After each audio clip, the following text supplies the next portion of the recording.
Many organizations allow their users to log on at any workstation on their local area network. This is called hot desking. So how does hot desking work on a LAN? Each user has access to their own private home directory folder on a server. Here they can store their files and folders. Access to their home directory is controlled by their logon ID.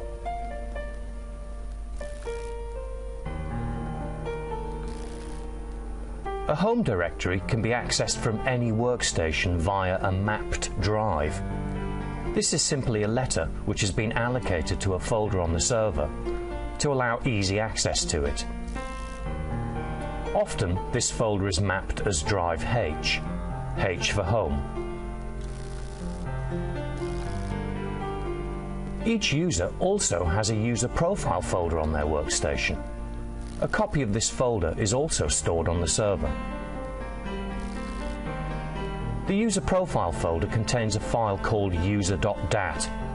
This stores personal settings such as color schemes, wallpaper, sound settings, and drive mappings.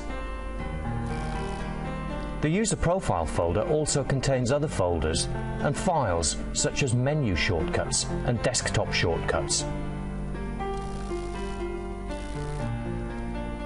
If a user makes changes to their local profile, for example by adding a shortcut to their desktop or by changing their color scheme, these changes are automatically copied to the server-based profile when they log off.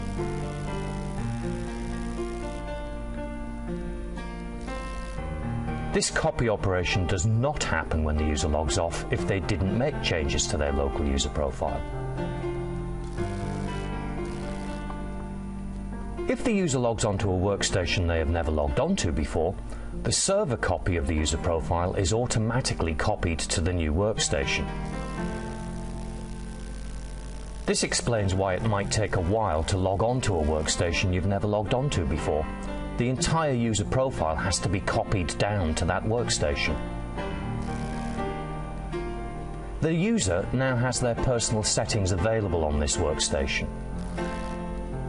The user's drive mapping is also now in place, so they can access their home drive from this workstation too.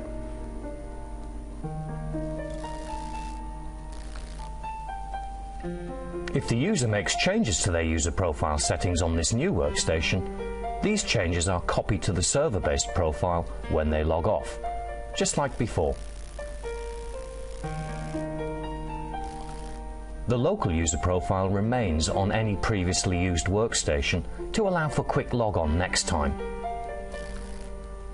Therefore, a user's profile follows them from workstation to workstation, allowing them to roam. There are a number of advantages and disadvantages of roaming user profiles. One advantage is that users can log on to any workstation on the LAN and still have access to their personal settings. Another is that users can log on to any workstation and still have access to their files in their home drive. A big benefit to the organization is that there is no need to provide every user with their own computer. It's likely that not every user wants to use a computer at the same time, so this can save the organization a lot of money. Of course, there are hygiene issues associated with sharing workstations. What if the last person who's using your workstation had the flu, and now you have to use the same keyboard? Logging onto a particular workstation for the first time can be slow because the entire user profile has to be copied down from the server. And of course, if the server is down for some reason, users cannot access the files in their home drive.